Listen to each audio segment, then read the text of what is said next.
আকৌ এটা নতুন ভিডিঅ'ৰ সৈতে আপোনালোকক মোৰ চেনেললৈ পুনৰ স্বাগতম জনাইছোঁ। আজি 2 এপ্ৰিল আসাম ট্ৰিবিউনৰ কেইটামান ইম্পৰ্টেণ্ট নিউজ মই এনালাইচিছ কৰিবলৈ লৈছোঁ। প্ৰথমটো আছে 3 কিল in thunderstorm lightning in state.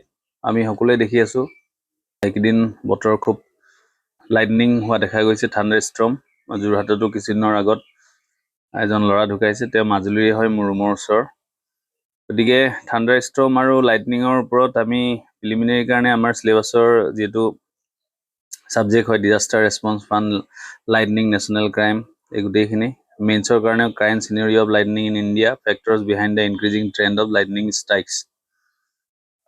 গতিকে কিয় নিউজত আছে, এইটো আগৰ নিউজ এটা আছিল, তাৰ ওপৰত ভিত্তি কৰি এতিয়াৰ নিউজৰ লগত ৰিলেট কৰি মই বস্তুটো দিছোঁ। Lightning has been a cause of concerns in India leading to significant number of fatalities each year as demands arise from states like Bihar and West Bengal to declare lightning a natural disaster. গতিকে natural disaster হিচাপে declare কৰিবৰ কাৰণে বেলেগ বেলেগ ৰাজ্য লাগি আছে, Bihar, west Bengal. Union government has taken a cautious stance, কিন্তু এতিয়ালৈকে কিন্তু এপ্ৰুভ কৰা নাই যে নেশ্যনেল ডিজাষ্টাৰ হয় বুলি এতিয়ালৈকে ডিক্লেয়াৰ কৰা নাই। গতিকে এইটো আমি চাম ডিক্লেয়াৰ কৰিলে আমাৰ কি সুবিধা হ'ব পাৰে। ইয়াত আছে, if approved, victims would be entitled to compensation from state disaster response fund, যিটো SDRF কয়, নেশ্যনেল ক্ষেত্ৰত NDRF কয়, national disaster response force, of which 75% is contributed by the central government. Next, you have to know about this point. At present, cyclone, drought, earthquake, fire, flood, tsunami, hailstorm, landslide, avalanches, cloudburst, pest attack, frost, cold waves are considered as disaster that are covered under SDRF. This does not include lightning yet. So এইটো আমাৰ preliminary কাৰণে আমি মনত ৰখাটো জৰুৰী। এতিয়া আমি চাওঁ লাইটনিং। লাইটনিং কি হয়? Lightning is a powerful and visible electrical phenomenon that takes place when there is build-up of electrical charge within clouds and between clouds and the ground. ইয়াত দুটামান পইণ্ট আছে, এইকেইটা বিশেষ ইম্পৰ্টেণ্ট নহয়, তথাপি মই দিছোঁ। The discharge of this electrical energy results in a brilliant flash of light and a rapid expansion of air. ইয়াত বিশেষকৈ ইম্পৰ্টেণ্ট হ'ল এইটো, cloud to ground lightning is dangerous because it can electrocute people due to its high electric voltage and current. গতিকে যিটো বজ্ৰপাত পৰিলে আমি মৃত্যু হোৱা দেখা পাওঁ, জীৱ জন্তু, মানুহ, এইটো এটা ডাঙৰ সমস্যা হয়, যিটো বিহাৰ বা ৱেষ্ট বেংগলৰ দৰে ৰাজ্যই নেশ্যনেল ডিজাষ্টাৰ ডিক্লেয়াৰ কৰিবৰ কাৰণে লাগি আছে। এই কথাবিলাক আমি মেইনছৰ ৰাইটিঙত ভৰাব পাৰিম। বিশেষকৈ মই যিটো এতিয়া পইণ্ট ইয়াত দিছোঁ, India ranks among the 5 countries worldwide with an early warning system for lightning. আৰু আমি লিখিব পাৰোঁ যে ভাৰতবৰ্ষত কোন কোন ৰাজ্যত বজ্ৰপাতৰ কাৰণে মানুহৰ মৃত্যু হয়, বিশেষকৈ বিহাৰ টপত আছে। গতিকে এইটো এটা ইম্পৰ্টেণ্ট হয়। This system provides forecast ranging from 5 days to as close as 3 hours before the occurrence of lightning. গতিকে লাইটনিঙৰ অকাৰেঞ্চৰ 3 ঘণ্টাৰ প্ৰায় ওচৰে পাজৰে, তাৰ পৰা আৰম্ভ কৰি 5 দিনৰ আগলৈকে ই এটা আগতীয়া জাননী দিব পাৰে। এইটো এটা খুব গুৰুত্বপূৰ্ণ হয়। নেক্সট আমি ষ্টেটিক্সখিনি লাগিব, আমাৰ ডাটা। যদি এনেকুৱা কুৱেশ্যন আহে কেৱল লিখিলেই নহ'ব, মই আগতেও কৈছোঁ লাইটনিং ফেটেলিটিছ কি কি ধৰণৰ ষ্টেটিক্স আছে আমি গম পাম। নেশ্যনেল ক্ৰাইম ৰেকৰ্ডছ ব্যুৰোৰ মতে in 2021 lightning accounted for 2,880 deaths. এইটো এটা all accidental deaths caused by forces of nature, comprising 40% of all accidental deaths caused by forces of nature. The trend indicates an increased lightning-related fatalities compared to other natural events. The geographical distribution আমি চাব পাৰোঁ, lightning frequency is highest in north eastern state. গতিকে আমাৰ কাৰণে এইটো important হয়। North eastern ষ্টেটত ইয়াৰ ফ্ৰিকুৱেঞ্চিটো খুব হাই, অৰ্থাৎ বেছি ঘনাই অহা দেখা যায়। বাকী ৱেষ্ট বেংগল, ছিকিম, ঝাৰখণ্ড, উৰিষ্যা এণ্ড বিহাৰ। গতিকে এইটো নেশ্যনেল ডিজাষ্টাৰ যদি ক্লেইম কৰি থকাৰ পাছত যদি একচেপ্ট হয় বা এপ্ৰুভ হয়, তেন্তে আমাৰ উত্তৰ পূব ভাৰতৰ কাৰণেও ভাল হয়। এটা আমি তেতিয়া যিসকলে মৃত্যু বৰণ কৰে তেওঁলোকক আমি কম্পেনচেশ্যন দিয়াৰ সুবিধা এটা দিয়াৰ দৰে হ'ব। আৰু ইয়াত দিয়া আছে, however the number of lightning related That is higher in central Indian states like Madhya Pradesh, Maharashtra, Chhattisgarh, and Orissa. I already কৈছিলো Bihar is one of the most vulnerable states to lightning strikes with a significant number of deaths reported annually. In 2023 till July 6, Bihar recorded 107 deaths due to lightning. It is the important কথা আপোনালোকে জনাটো দৰকাৰ। এতিয়া 2 এপ্ৰিলৰ এডিটৰিয়েলত কেইবাটাও topic আছে। তাৰে এটা টপিক আছিল আমাৰ যোৱাকালি যি আমি পঢ়িছিলো 19 এডিশনেল আইটেমছত যি GI টেগ দিয়া আছে তাৰ ওপৰতো এটা আৰ্টিকল আছে। আৰ্টিকলটো মই এইদৰে লিখি লোৱা নাই, মই তথাপি আলোচনা কৰিম, কিন্তু তাৰ আগতে আমি এইটো চাওঁ গ্লিম্পছ ইনটু এনি ষ্টাৰ্টআপ চিন। ষ্টাৰ্টআপ চিনৰ ওপৰত মানে আমাৰ নৰ্থ ইষ্টৰ কেনেকুৱা ধৰণৰ এটা পটভূমি চলি আছে বা কেনেকুৱা ধৰণৰ এটা পৰিৱেশ হৈ আছে সেই বিষয়ে আমি আলোচনা কৰিম। আৰু ইয়াত যেহেতু নৰ্থ ইষ্টাৰ্ণ কাউন্সিলৰ শব্দটো পাব, আপোনালোকে ইয়াৰ বিষয়ে ষ্টাডি কৰিব। What is North Eastern Council খুব জৰুৰী হয়।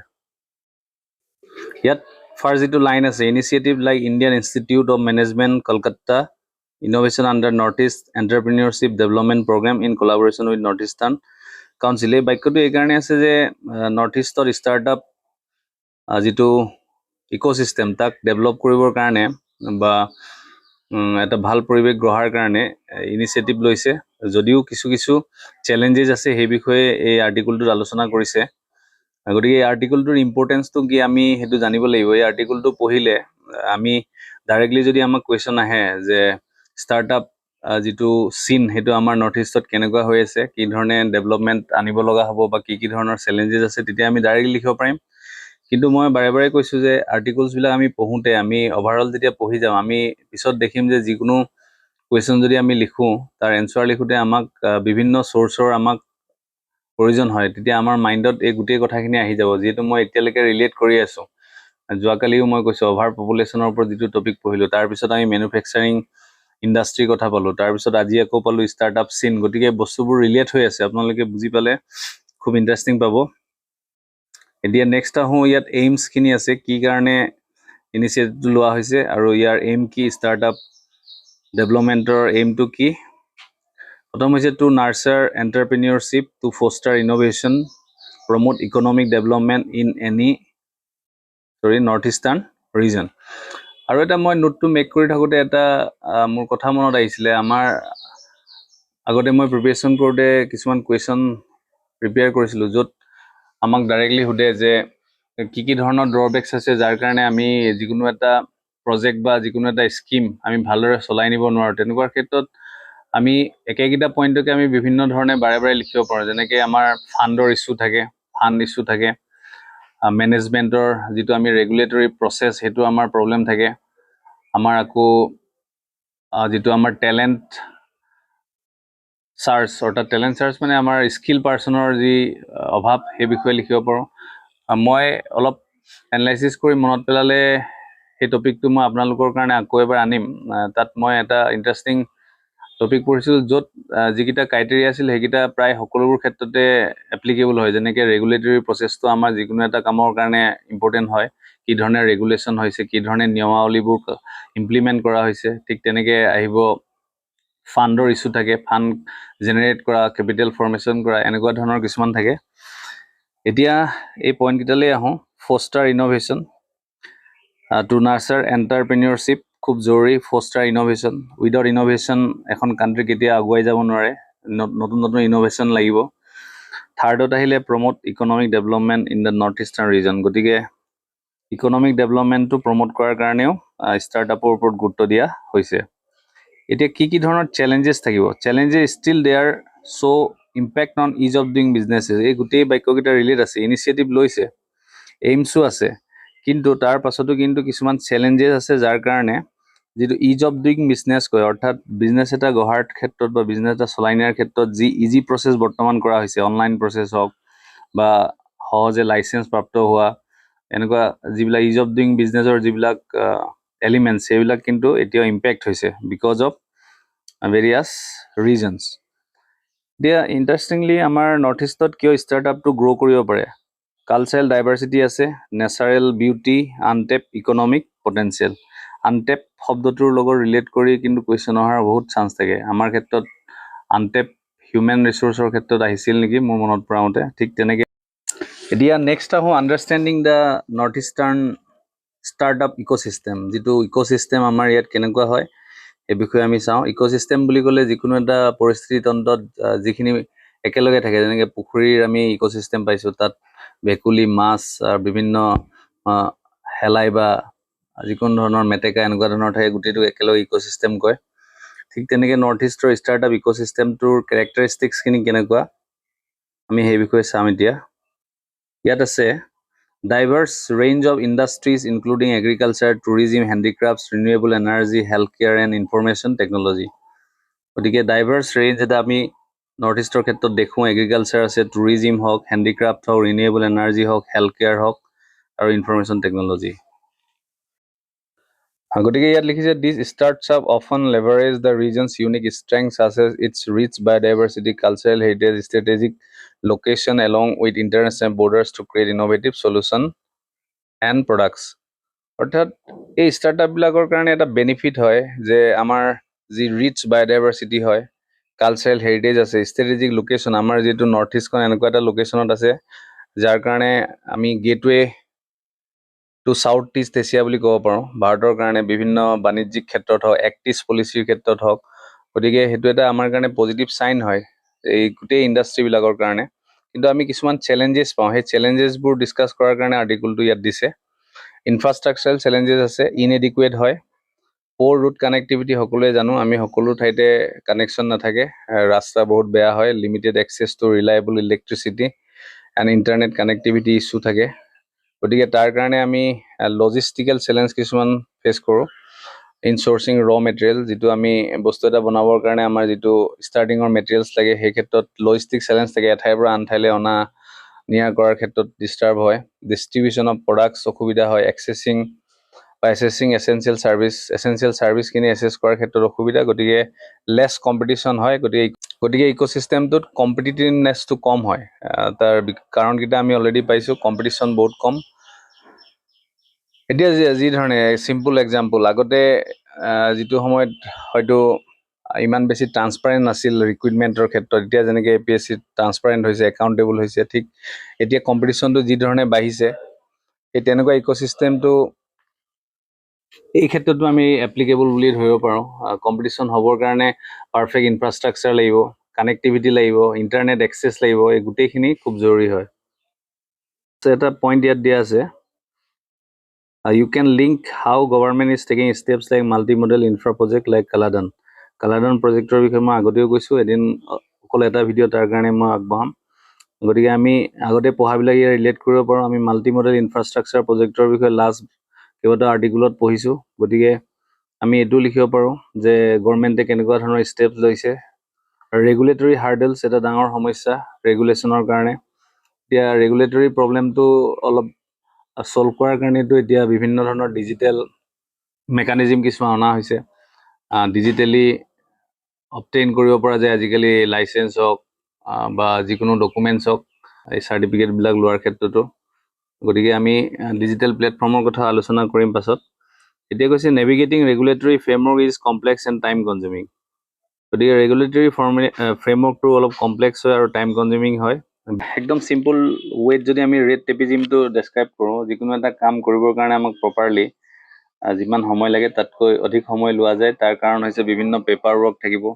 বিভিন্ন প্ৰচিডিউৰ মাজেদি যাব লাগিব গতিকে এইটো এটা ডাঙৰ সমস্যা দেন ইনকনচিষ্টেণ্ট এনফৰ্চমেণ্ট অফ ৰেগুলেশ্যন যিবিলাক নীতি নিয়ম আছে বা নিয়ম ৰেগুলেশ্যন আছে সেইবোৰ ভালদৰে এনফৰ্চ নকৰাটো এটা সমস্যা চ' ডিফিকাল্টি ইন অবটেইনিং লাইচেঞ্চিং গতিকে ৰেড টেপিজিম হওক বা ৰেগুলেটৰী যি মেকানিজিম হওক এইবোৰ প্ৰপাৰলি নোহোৱাৰ কাৰণে লাইচেঞ্চ এখন পাবলৈ যথেষ্ট সময় লাগে পাৰ্মিটছ এণ্ড এপ্ৰুভেলছৰ কাৰণে বহুত টাইম লাগে টাইম কনজিউমিং হয় leading to delay and increase compliance কষ্ট আৰু সেইকাৰণে যথেষ্ট ডিলে হয় আৰু যিটো কমপ্লায়েন্স কষ্ট সেইটো অধিক বাঢ়ি যায় সেইটো এটা খুব গুৰুত্বপূৰ্ণ চেলেঞ্জ হয় হ'ল যে ৰেগুলেশ্যনছবিলাক বেলেগ বেলেগ ৰাজ্যত বেলেগ বেলেগ হয় so' varying regulation across different state is another challenge next এটা চেলেঞ্জ হ'ল এক্সেছ টু ফাণ্ডিং মই অলৰেডি কৈছোঁ ফাণ্ডিং এটা ইছ্যু থাকে এইটো লিমিটেড হয় access to venture capital angel investors and traditional banking services investor বুলি ক'লে যিসকলে বেলেগ বেলেগ নতুন ষ্টাৰ্টআপত ইনভেষ্ট কৰে তেওঁলোকো আমাৰ অসমৰ ক্ষেত্ৰত লিমিটেড হয় কেপিটেল পোৱাৰ ক্ষেত্ৰতো আমাৰ লিমিটেশ্যন আহে যদিও আমাৰ অসমত নৰ্থ ইষ্ট ভেঞ্চাৰ ফাণ্ড এটা লঞ্চ কৰা হৈছিল but lack of robust investment ecosystem and risk averse investor another addition to the challenges ইয়াত আৰু অলপ কিছু পইণ্ট লিখা আছিলে আপোনালোকে নিজে পঢ়ি চাব কিন্তু মই এই দুটা পইণ্ট ইম্পৰ্টেণ্ট কাৰণে দিলো একেবাৰে সিম্পলি আমি লিখিব পাৰো যে access to funding is limited access to venture capital angel investor and traditional banking services are another issue do launch Northeast venture fund and finally lack of robust investment ecosystem and risk averse investor another addition মানে অৰ্থাৎ risk লবৰ কাৰণে আমাৰ ইয়াত investor পোৱা নাযায় যেটো বিভিন্ন আদাৰ ইস্যু আছে লাইসেন্স পোৱাৰ ক্ষেত্ৰত বা যিকোনো এটা কাম ষ্টাৰ্ট কৰাৰ ক্ষেত্ৰত যিখিনি এপ্ৰুভেল লাগে হেতুৰ ক্ষেত্ৰতো বিভিন্ন সমস্যা হয় এনেকুৱা ধৰণৰ এটা ইকোসিস্টেমত কোনো ইনভেষ্ট কৰিবলৈ ওলাই নাহে এটাটো ডাঙৰ সমস্যা লজিষ্টিকেল চ্যালেঞ্জটো থাকিলে লগতে ইন্টাৰনেট ফেসিলিটি হক ৰোড কানেক্টিভিটি হক এই গুটেই বস্তুবোৰৰ কাৰণে আমাৰ নৰ্থ ইষ্ট বা অসমত আমি প্ৰপাৰ ইনভেষ্টৰ নাপাওঁ গতিকে এইটো এটা ডাঙৰ সমস্যা next talent acquisition and skill shortages skill পাৰ্সনৰ অসুবিধা হয় স্কিল পাৰ্সন পোৱাৰ ক্ষেত্ৰত বিভিন্ন সমস্যা হয় যদিও এতিয়া স্কিল ডেভেলপমেন্ট স্কিম বিলাক চৰকাৰে চলাই আছে যদিও যি ধৰণে আমাক স্কিল পাৰ্সন লাগে সেই ধৰণে কিন্তু এভেইলেবিলিটি নাই টেলেন্ট একুইজিশন গতিকে ব্ৰেইন ড্ৰেইন এটা প্ৰথা চলি আছে ব্ৰেইন ড্ৰেইন অৰ্থাৎ যিসকল ইয়াত স্কিল হয় যিসকল এডুকেটেড হয় তেওঁলোকে কামৰ সুবিধা পাবৰ কাৰণে বেলেগ ঠাইলৈ গুচি যায় lastly limited market access and connectivity and networking are another challenges lastly আমি socio economic factors কিটা চাওঁ এটো কমন হয় ইমান মুখস্থ কৰাৰ প্ৰয়োজন নাই poverty এটা ডাঙৰ ইস্যু হয় lack of education and vocational training cultural attitude towards entrepreneurship এই যে কালচারাল এটিটিউড শব্দটো আমি পাইছো ইথিক্সত আমি খুব ধুনিয়া এটা টপিক কৰিম how to change the attitude of the people আমি তাত আলোচনা কৰিম কি ধৰণে মানুহৰ এটিটিউড চেঞ্জ কৰিব পাৰি কি ধৰণৰ এপ্ৰোচ আছে এটো অতি সোনকালে আলোচনা কৰিম এইগিটা socio economic factors so requires infrastructural development গতিকে ইনফ্ৰাষ্ট্ৰাকচাৰ ডেভেলপমেন্ট লাগিব in streamlining regulatory processes enhancing access to funding, investing in skill development, market access and expansion, promoting connectivity and networking, addressing socio-economic challenges. The last লিখা step কিটা মুখস্থ কৰাৰ প্ৰয়োজন নাথাকে যেটো আমি অলৰেডি চ্যালেঞ্জেস কিন লিখিছো গতিকে চ্যালেঞ্জেস কিনি সলভ কৰাটো আমাৰ কাৰণে আমাৰ ইম্পৰ্টেন্ট হয় গতিকে আমি যেটো ইনফ্ৰাষ্ট্ৰাকচাৰ এডিকুৱেট নহয় বুলি লিখিছো গতিকে আমি অবিয়াসলি লিখিম যে ইনফ্ৰাষ্ট্ৰাকচাৰাল ডেভেলপমেন্ট লাগে ৰেগুলেটৰী প্ৰসেস আমাৰ ঠিক নহয় বুলি কৈছো গতিকে আমি streamlining regulatory processes আমি important দিম funding আমাৰ ইস্যু আছে গতিকে enhancing access to funding গতিকে just challenges কিনিৰ যেটো opposite side to আমি লিখিলে হল যে ফান্ড নাই ফান্ড আমি জেনাৰেট কৰিব লাগিব স্কিল নহয় মানুহবোৰ আমি স্কিল ডেভেলপমেন্ট স্কিম আনিব লাগিব এই ধৰণে আমি গুটে এনসাৰটো লিখাৰ ক্ষেত্ৰত সুবিধা হ'ব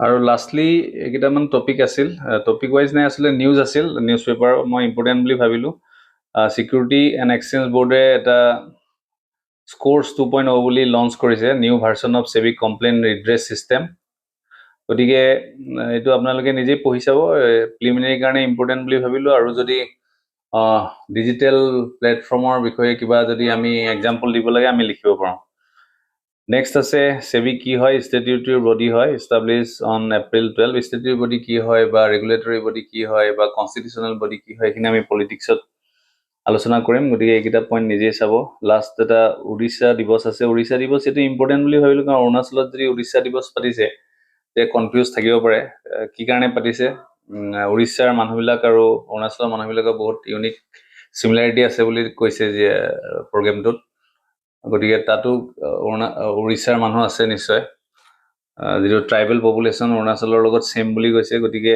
ওড়িশা দিৱস পাতিছে ইমান বিশেষ ইম্পৰ্টেন্ট নহয় মন ৰাখিব Project Bordhan eto asalte meaning to gift of life has left an indelible mark on communities across the region by championing disease organ donation di egita pointe thakil ajir ei alochonar video tu imante rakhisu moi ব্যস্ততাৰ মাজতে সময় উলিয়াই আপোনালোকলৈ ভিডিওটো বনাইছো গতিকে আপোনালোকে ভাল পালে লাইক কৰিব, শ্বেয়াৰ কৰিব, আৰু যিসকলে প্ৰথমবাৰৰ বাবে চাইছে ছাবস্ক্ৰাইব কৰিবলৈ নাপাহৰিব। মই নিশ্চয় আৰু এটা নতুন ভিডিঅ'ৰ সৈতে, য'ত মই অসমীয়া ছাবজেক্টটোৰ কাৰণে কি কিতাপ পঢ়িব লাগে, আছাম হিষ্ট্ৰী কি পঢ়িব লাগে, সেইটো মই সম্পূৰ্ণ কিতাপসহ হয়তো আজি বা কাইলৈৰ ভিতৰতে দিম। আজিলৈ ইমানতে ৰাখিছোঁ। ধন্যবাদ।